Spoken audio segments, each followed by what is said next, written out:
Kali ini kembali lagi di channel saya, Hakim, dan kita akan mereview kitchen set yang sangat minimalis. Dan sebelumnya itu kita doakan dulu pemilik rumah ini semoga diberi kesehatan, sukses selalu, dan diberi rezeki yang tak disangka-sangka.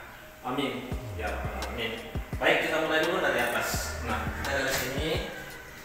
Nah, ini kita mempunyai 3 kotak untuk penyimpanan barang yang agak pendek. Nah, situ di sini. Nah, ini dia bisa tembus ke sana. Nah, di sini ini kita bisa gunakan untuk tempat bumbu. Nah, ini di sini bisa tempat rice cooker atau apa.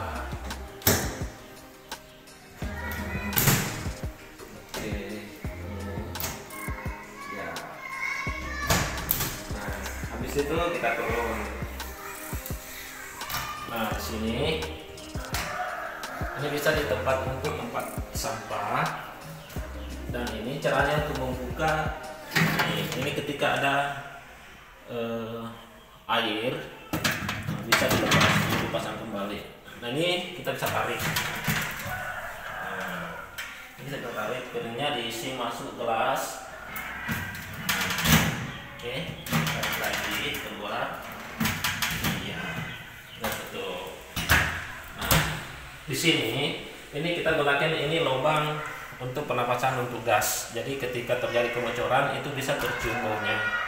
Nah, ini tempat gasnya. Nah, di sini salah satu tampilan adalah untuk tempat sendok, pisau atau apa. Oke. Nah, di sini juga boleh. Nah, ini. Nah, oke, seperti itu. Mungkin dan ikutin terus video saya dan akan mereview keset-set selanjutnya. Nah, sebelumnya itu jangan lupa untuk kita kembali lagi doakan semoga pemilik rumah ini semakin sukses dan diberi kesehatan dan rezeki yang melimpah. Amin ya rabbal alamin.